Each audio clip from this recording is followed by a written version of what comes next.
Hey mediators, if you ever seem to get stuck in some mediations despite using your best skills, the same skills that work in most of your other mediations, it might be because one or more parties may have a high conflict personality.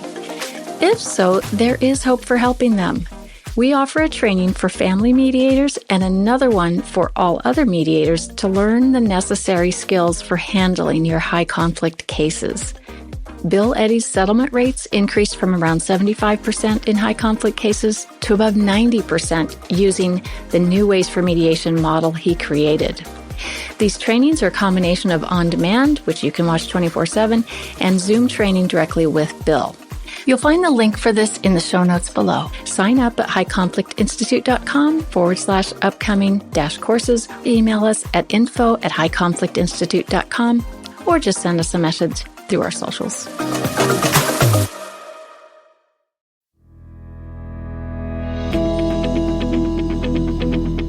Welcome to It's All Your Fault on True Story FM, the one and only podcast dedicated to helping you with the most challenging human interactions, those involving someone with a high conflict personality. I'm Megan Hunter, and I'm here with my co-host, Bill Eddy. Hi, everybody. We are the co-founders of the High Conflict Institute, where we focus on training, consulting, coaching, classes, and educational methods and programs, all to do with high conflict. Today, we are going to be talking about trauma and entitlement. Is there a difference? Probably is, but we're going to dive into that.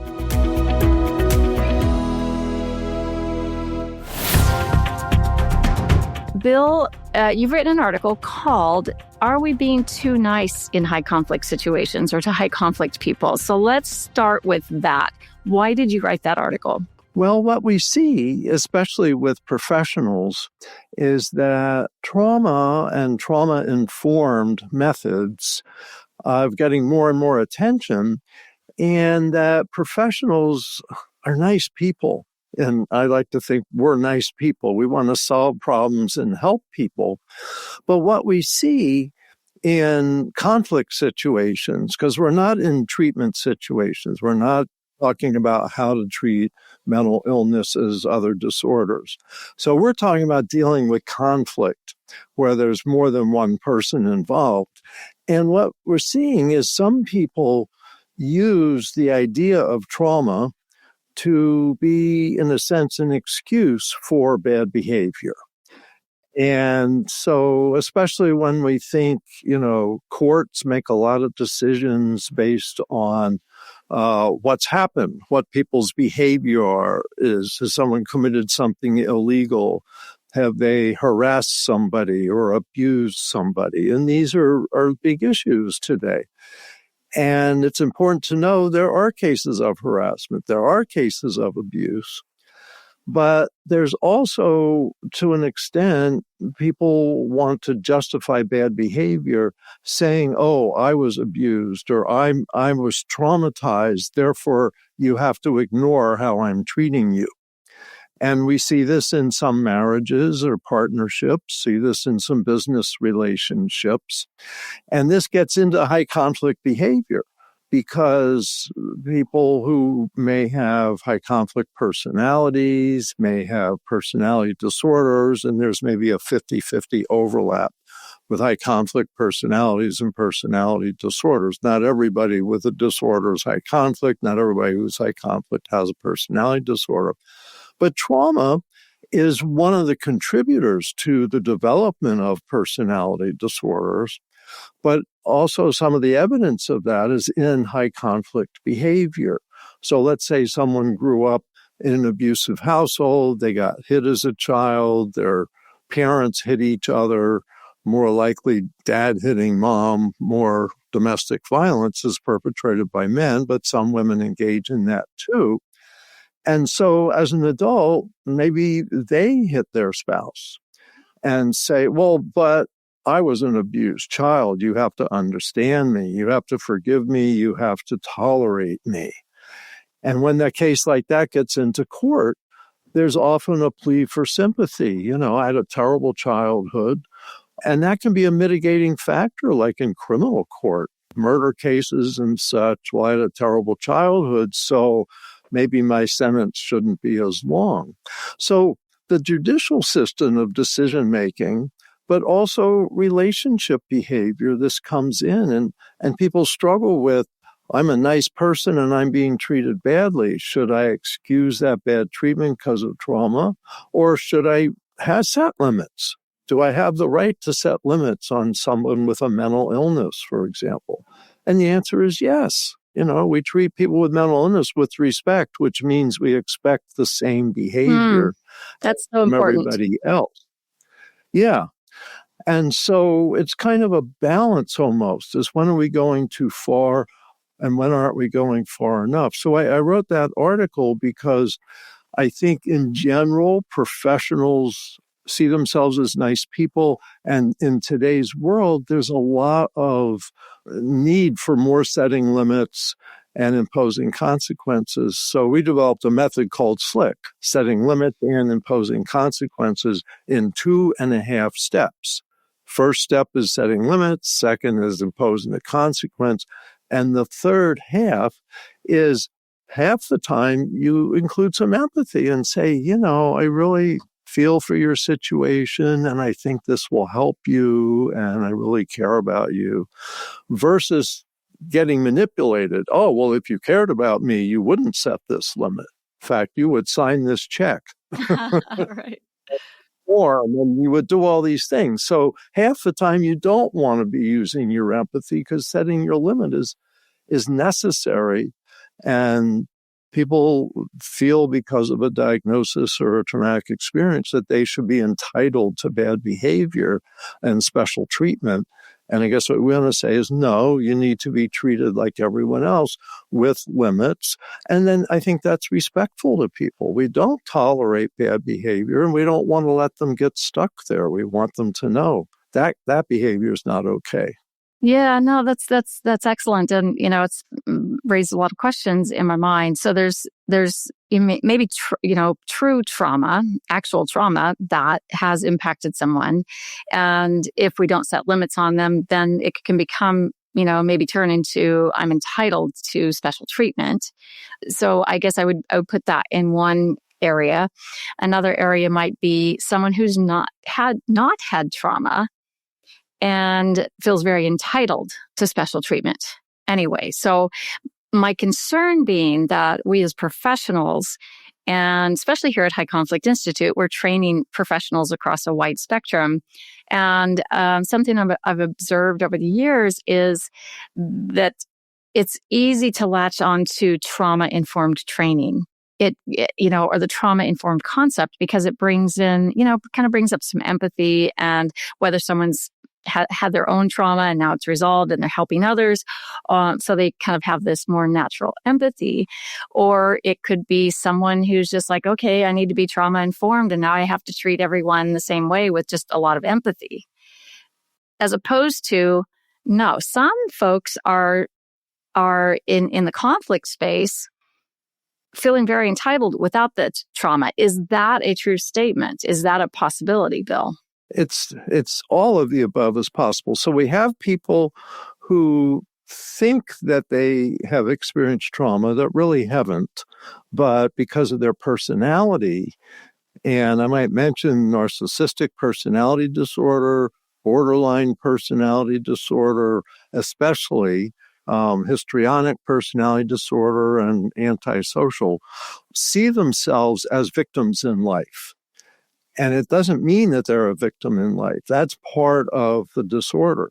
Some people were victims of domestic violence, child abuse, workplace bullies, but a specific victim is something that we deal with, like a trauma, versus being a victim in life because you can't connect the dots between your own behavior and what happens to you. And that's what we see a lot with these cluster B personality disorders that I mentioned, narcissistic, borderline, histrionic, and antisocial. And so is this a characteristic of a personality disorder and the person has not been abused? And to some extent, there may be genetic tendencies. Someone may grow up in a wonderful household and say, my parents were totally abusive of me. over the years, I've met people like that. They tell me terrible things about their parents. Then I meet their parents and find out that there's no history Never of happened. abuse there. Yeah. There's 3 other kids. They say, no, this Johnny always thought he was a victim, but he never was. In fact, he terrorized the rest of the family. So there could be that, the personality-based view of being a victim and being traumatized without it being true. There also are people who experience trauma, and that may be a factor in developing a personality disorder. They say a lot of people with borderline personality disorder were abused as children, first 5, 6 years of life, and that's a partial cause of their personality disorder. And we need to respect that and help them get treatment for trauma. Physical abuse, sexual abuse, emotional abuse by your own parents as a child is you can't handle that. It's overwhelming for a child.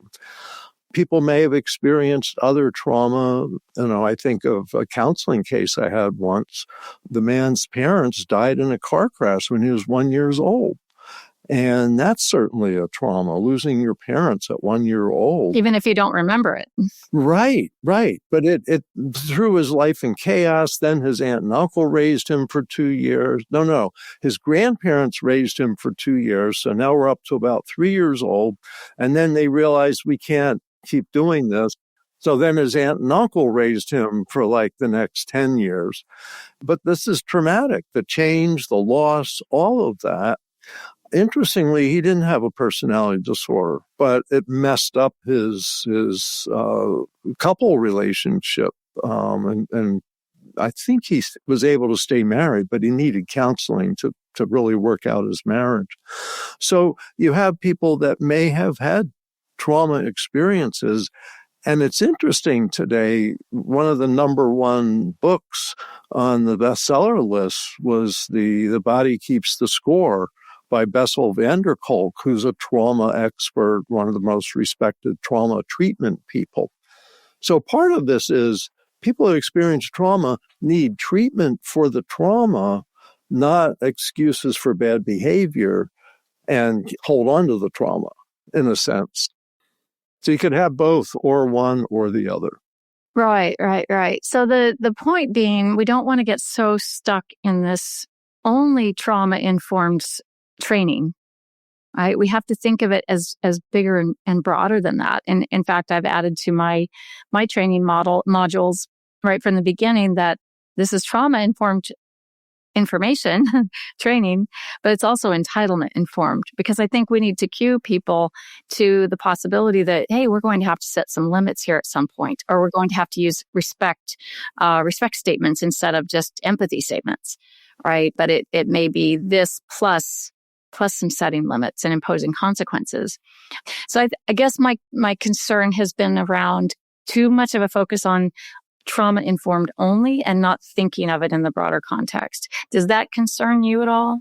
Yeah, and I think that's why I'm working on the book right now, Setting Limits and Imposing Consequences in Everyday Life, that we hope to have by the end of the year, because that's what we're seeing. So the pendulum always swings with new ideas, new concerns, new knowledge. And I think that you've said it well, Megan, that it's really the setting limits is the alternative to empathy for trauma, is that there's a limit to how far that needs to go, and that we can't excuse trauma-related bad behavior.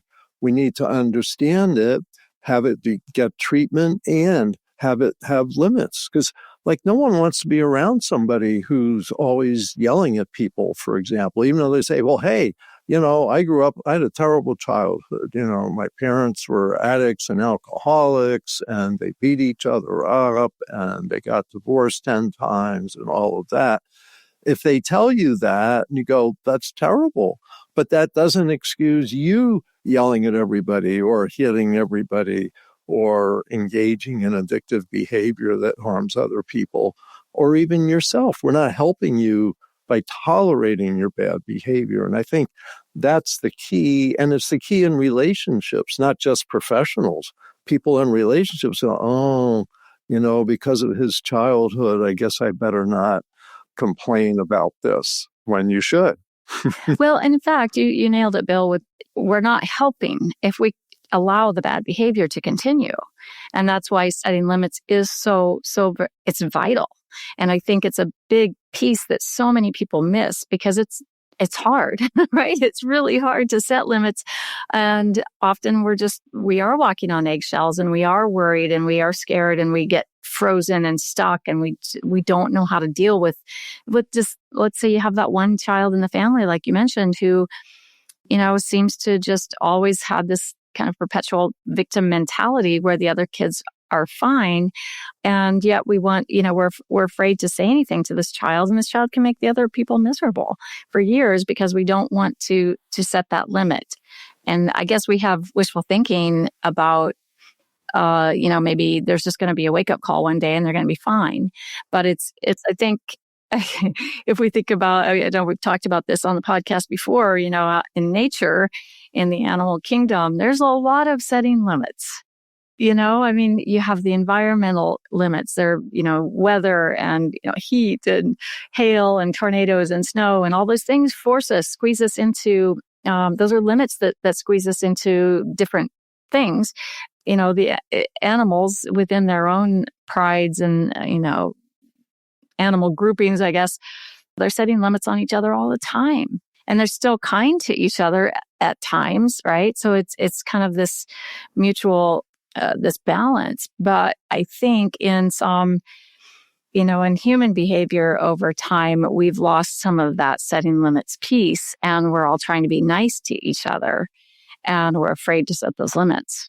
Yeah, it's tough, and it's interesting to me, having been involved with the mental health field really since 1980 in training to be a child and family counselor, an individual counselor, marriage counselor, and psychiatric hospitals, outpatient clinics, that we discovered, in a sense, the importance of mental health, of helping people feel better, helping people overcome child abuse, domestic violence, all these things. And it's interesting to see that in some ways we've been too successful because we're now trying to treat everybody with counseling values. It's like, oh, okay, it's okay. I won't complain that you're acting badly in my family. And there's this tolerance that we've developed. And combined with social change, the rules have changed. And in some ways, we have fewer rules. And so people feel in danger from other people who are unrestrained. And in many ways, high conflict personalities are unrestrained personalities. They do yell and hit and do things like this. What I've learned is the behavior, especially with people with personality disorders, is their behavior kind of pushes you to set limits on them. They kind of point you to where they need to be stopped because they can't stop themselves. And I think that's what we're on the cutting edge of the setting limits culture now that society's kind of picked up a lot of the mental health culture and kindness and counseling and all of this. Empathy is wonderful, but some people have to have empathy at a distance. And I think this is a concept I want to promote, which is I have empathy for people with bad behavior who are falsely accusing me of doing bad things or falsely harassing or just harassing other people. But I can't show that to them as an excuse. It's like, okay, I have to tolerate how you treat me. That we need to get better at saying, if you keep treating me that way, I'm going to end this conversation, or I'm going to end this relationship, or I'm going to not work here any longer. Things like that. We have to get better at that. This doesn't work for me. I heard someone say that a few times in the last few days about, different situations in their life. And it's like, well, this doesn't work for me, which I think we hesitate to say that, like stand up for ourselves in high conflict situations because we're afraid. Or we don't want to push someone over the edge, or we don't want to offend someone. But if you flip that focus to, here's what I'm doing, because this doesn't work for me. Yeah, it's I statements, and that's really good. And there's so many good mental health treatments, counseling. That is wonderful. And I'm not criticizing that, but I think we need to add this setting limits piece, like what you're saying. And saying this doesn't work for me is a really excellent way to say it, because you're not saying you're a bad person or this behavior is wrong for everybody and you're doing it too. Hey, this doesn't work for me. And you can't argue with that because people are saying their own experience. I'm feeling, this is a difficult relationship.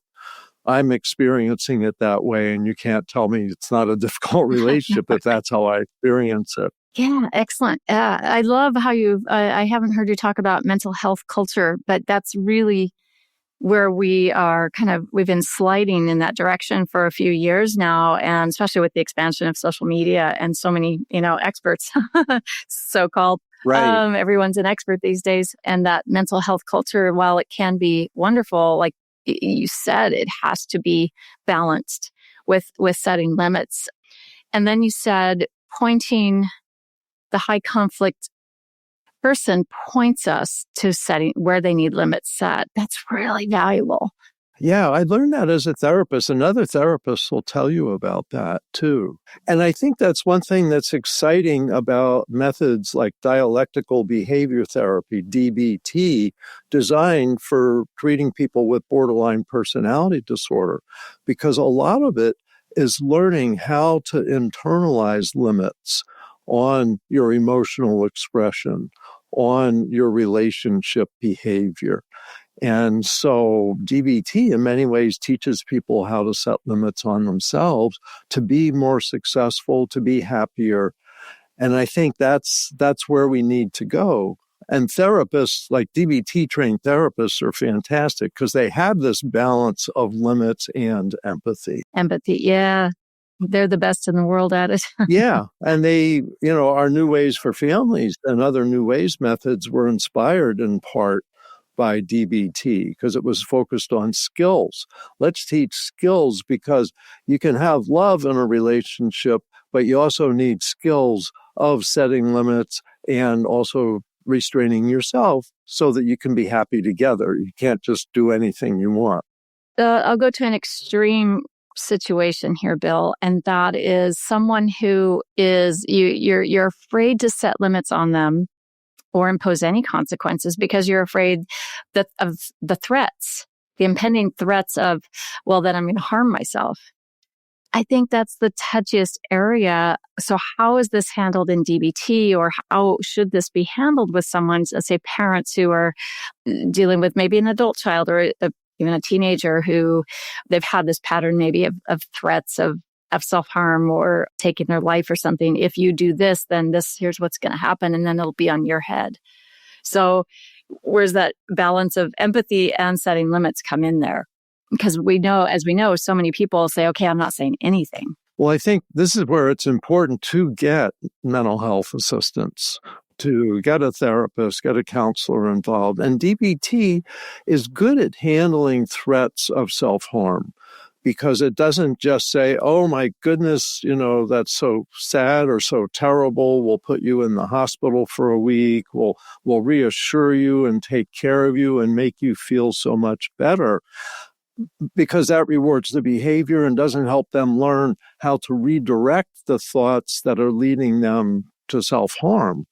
Marshall Lanahan, the developer of DBT, says that suicide isn't a problem, it's a solution to a problem. And we need to approach it that way. When someone says, I'm feeling suicidal, instead of saying, oh, no, you need to stop, is say, what are you feeling suicidal about? What's that? And that's where therapists can really help people say, your boyfriend didn't call back for 24 hours. Well, let's deal with that in another way that keeps you alive so you can go on and have good relationships, maybe with this boyfriend or maybe somebody else. So looking underneath what's the behavior is also what therapists do when setting limits. And that's why DBT is so good. It's a combination of setting limits and helping you value yourself. DBT is a dialectic. It's bringing the opposites together. That's the dialectic, is opposite poles and bringing them to resolution. So many mental health professionals are really understanding the need for this. I think of substance abuse treatment. That's all about setting limits. So I don't want to sound like I'm knocking mental health professionals. I think what's happening is the culture, especially through the internet. Now everybody knows a little bit. They can diagnose themselves and they can diagnose their friends and neighbors and boyfriends and girlfriends, but a little knowledge isn't always a good thing. And that's why I say in the scenario, Megan, you described someone's making suicidal threats if they don't get their way. That's when you need to get some mental health advice. And if you can't get that advice, or you can't get that person to go to counseling or getting some help, and the threats continue, then where do you go with setting limits at that point? Well, this gets into really the concept of an intervention. Since I'm including an intervention in the Setting Limits and Imposing Consequences book, let me talk about this for a couple minutes. My favorite example of setting limits with an intervention is the Betty Ford story. She, in 1978, and the reason I know this is because I'm writing this section now. Perfect timing. In 1978, Gerald Ford, her husband, had been president. He was out of office for 2 years. His term ended in 76. He finished out Richard Nixon's term.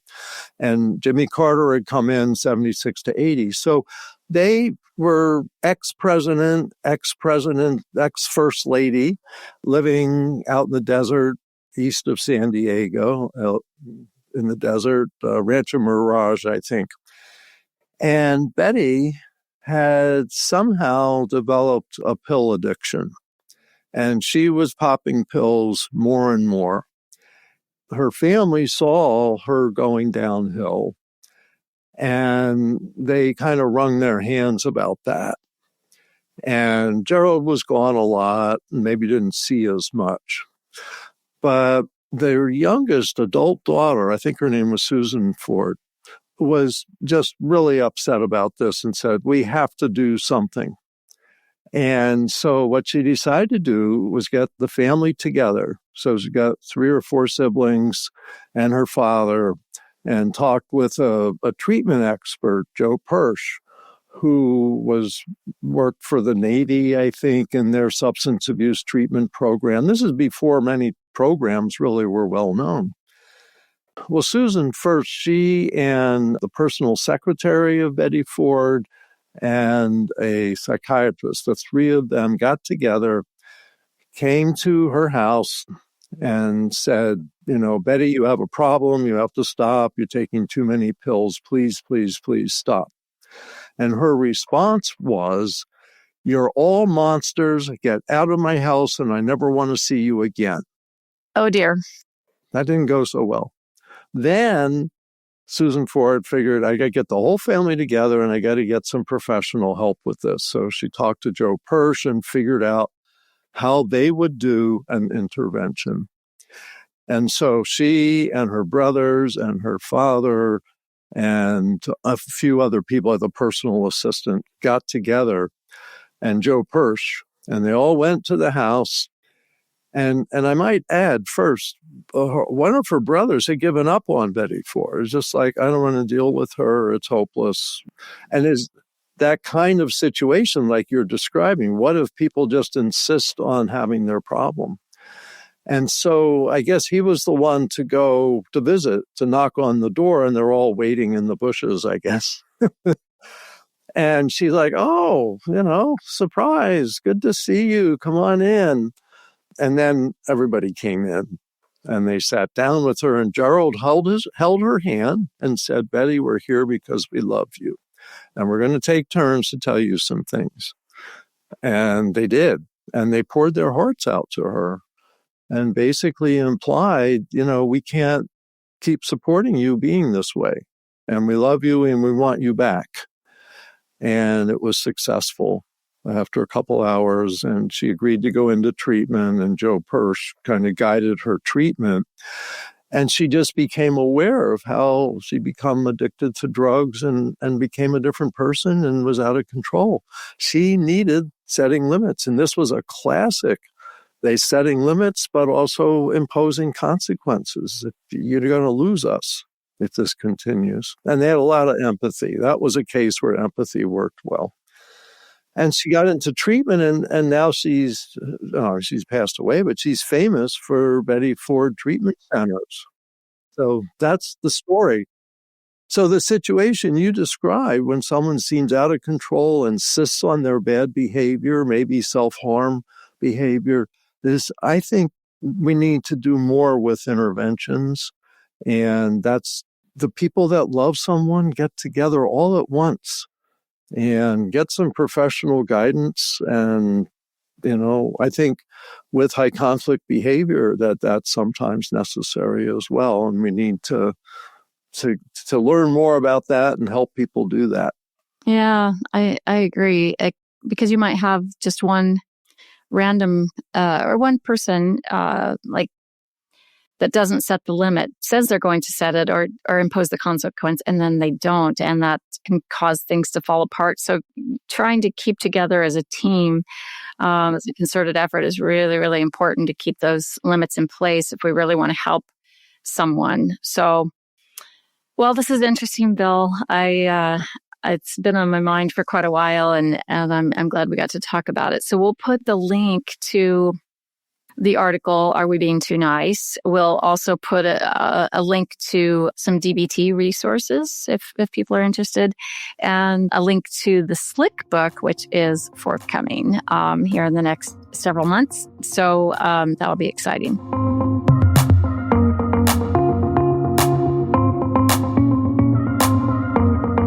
We are just really grateful, all of you listeners, for taking the time to spend with us today and to listen to us. If you have any questions, please send them to highconflictinstitute.com/podcast or write to us at podcast@highconflictinstitute.com. And let me squeeze in one more thing. Let's put in a little information about trauma treatments. So there's EMDR, and there's body treatments in Bessel van der Kolk's book, The Body Keeps the Score. Because this isn't trauma or entitlement, this is trauma and entitlement treatment. Okay. And so we're working on limits and having empathy, even though it has to be at a distance sometimes. Yes. Good. Okay, excellent. And I should also mention conflictinfluencer.com is set to launch in July, which is just a few short weeks. It's tomorrow, actually, from the day we're recording this. But the website will launch in a couple of weeks. And in fact, I'm teaching a conflict influencer class in a couple of days. And we're focusing on setting limits in this class and kind of understanding how all the pieces fit together, because the confusion seems to be in these individual relationships with when do I use ear, when do I set limits, do I use them together? And so we're going to practice a lot of those things. Now I have some new information as well. And conflict influencer is geared to individuals rather than professionals. So if people are individuals and want help and skills, this is the place for you. Yeah, we're going to have all kinds of skills, coaching, classes, and community where people can really learn, to support each other, which we've found is pretty vital in high conflict. So check it out. It'll be live soon. We'll put the link in the show notes today for all of you. So keep learning and practicing the skills. Be kind to yourself and to others while we try to keep the conflict small and find the missing piece. It's All Your Fault is a production of True Story FM. Engineering by Andy Nelson. Music by Wolf Samuels, John Coggins, and Ziv Moran. Find the show notes, and transcripts at truestory.fm or highconflictinstitute.com/podcast. If your podcast app allows ratings and reviews, please consider doing that for our show.